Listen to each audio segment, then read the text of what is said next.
Foi lá na academia pedir perdão pro seu treinador, se justificar por que ele não foi na luta.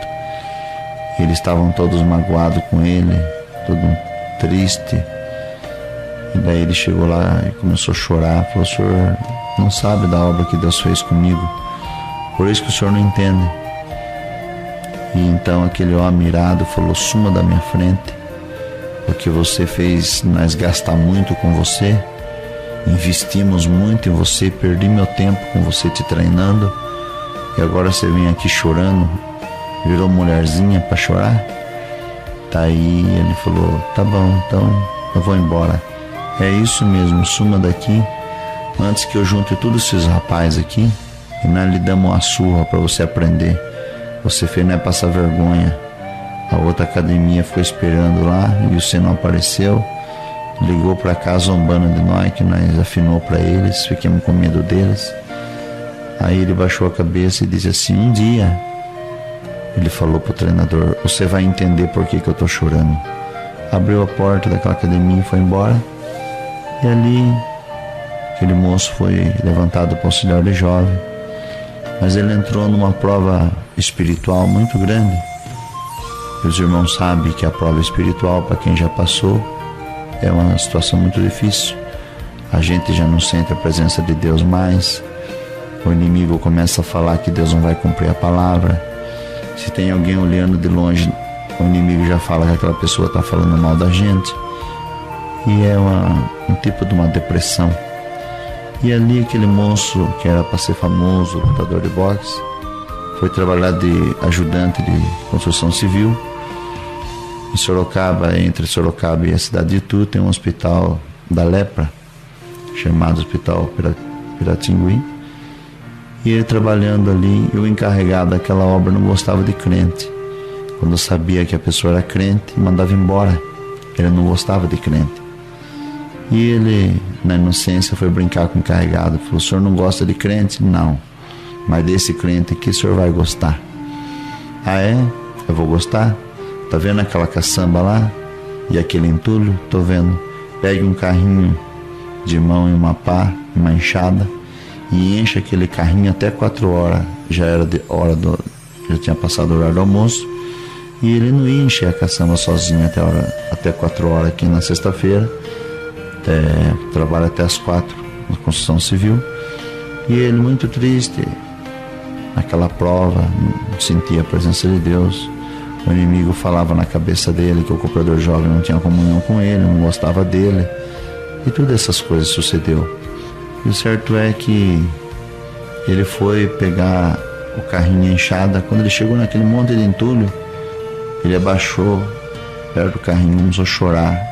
Ele apalpava seus músculos do braço com as mãos e percebia que seus músculos já estavam murchando, já tinham perdido aquela resistência, porque ele já não treinava mais. E ele começou a chorar e falou: eu acho que eu não vou mais ser crente não, Deus me abandonou, eu vou voltar para trás, vou lá pedir perdão para aquele meu treinador, vou tentar mais uma vez, se ele me dá uma chance, aí eu vou lutar. Deus não está na minha vida, porque olha a prova que eu passo. E o certo é que ele, pensando assim, passou uma enfermeira empurrando uma maca e um corpo em cima, e tinha uma rampa para subir, para entrar naquele lugar que eles levavam os corpos. E a moça não dava conta de puxar aquela maca com aquelas rodinhas no chão. Daí ela disse: moço, estava perto dele, você não me dá uma ajuda aqui? Aí ele: ajuda, pulou aquela mureta, começou a ajudar ela a empurrar. Mas era só subir a rampa, e Deus permitiu que ele não soltasse em nenhum momento da maca.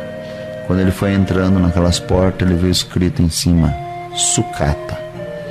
Ali era levado os corpos dos leprosos, que já estavam nas últimas para morrer. Então ele foi entrando. Quando a moça colocou aquele corpo dentro de um quarto sozinho, e ela foi ver outros corpos que já tinham falecido para anotar. E o certo é que uma voz falou com ele, a mesma voz que cercou ele aquela vez, fazendo Cooper, correndo para ir treinar, falou com ele, puxa o lençol. E ele ficou atemorizado, não sabia o que ia ver. A voz tornou a falar, puxa o lençol. Ele puxou o lençol, tinha uma secreção vazando na barriga. Ele puxou o lençol, desgrudou, vazou muito pus ali do estômago daquele corpo. Estava sem as pernas, só o tronco, sem os braços, seus lábios, sem nariz, sem orelha. Só viu que era uma mulher porque ainda tinha um tanto de cabelo de um lado e um seio mais cheio de ferida, corpo totalmente destruído pela lepra. E aí ele ficou todo enojado porque também tinha câncer na garganta. E aquela voz falou com ele, salde a minha serva. Aí ele ficou com medo, a voz tornou a falar, salda a minha serva com a minha paz. Aí ele chegou à boca dele, abaixou a boca dele perto do buraquinho onde estava a orelha, que era a orelha, só estava o crânio, e falou assim, paz Deus, serva de Deus. Com muito custo ela conseguiu abrir aquele olho lá no fundo, com a pouco de voz que ela tinha, que a garganta estava toda infeccionada, respondeu, amém, servo de Deus. Irmã, por que você está aqui nessa situação? Isso não é uma situação de uma serva de Deus ficar. Aí ela disse, sabe, irmão, quando eu era jovem, eu era muito bonita e eu não queria servir a Deus.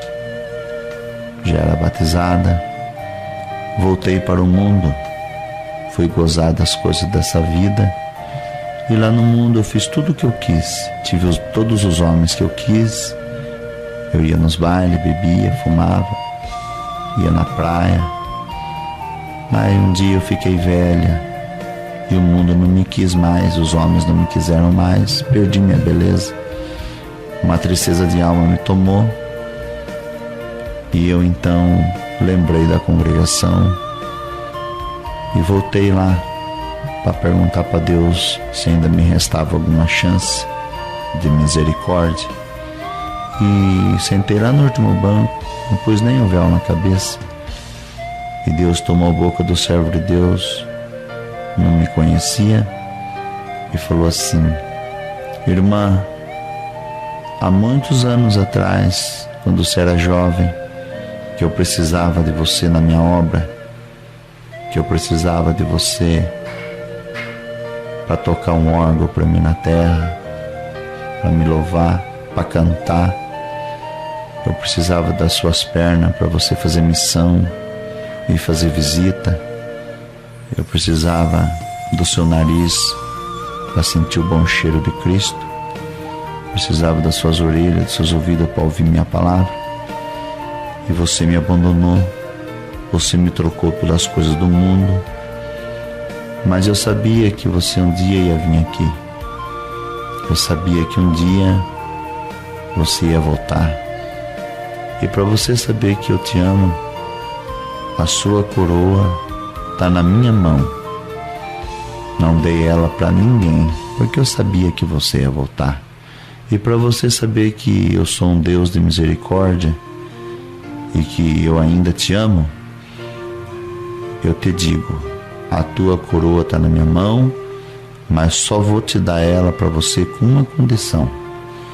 A tua carne vai pagar tudo que ela gozou e para mim salvar a tua alma.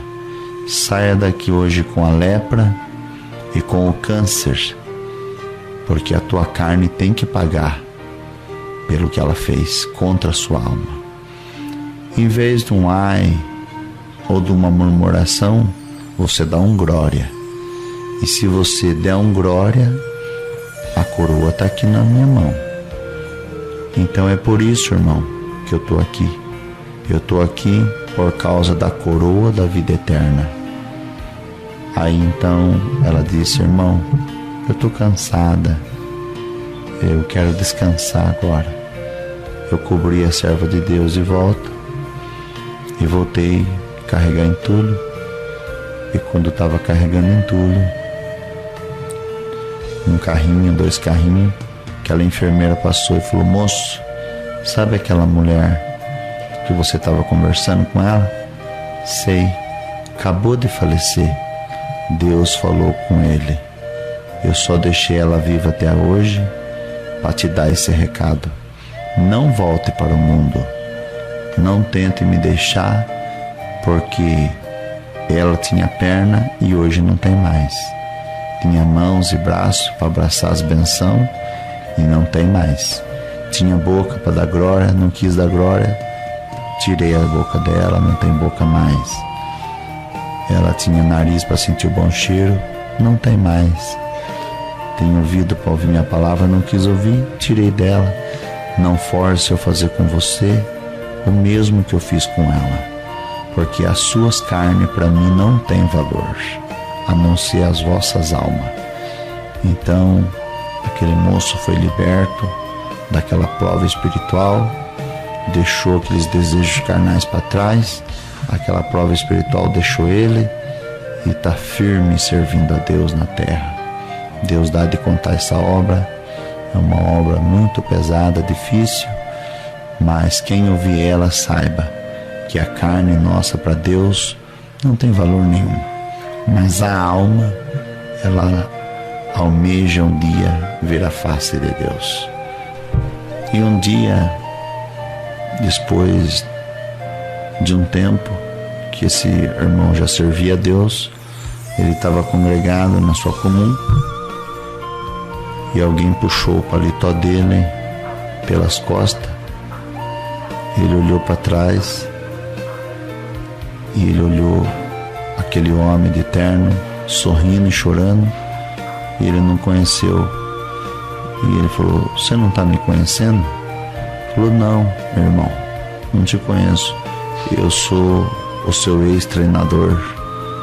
Lembra que você falou que um dia eu ia entender por que você chorava? Deus também me chamou nessa graça. Não sou mais treinador. Glória. Agradeço a Deus por essa força, por essa obra que Ele me dá de contar. E Deus seja louvado. Amém.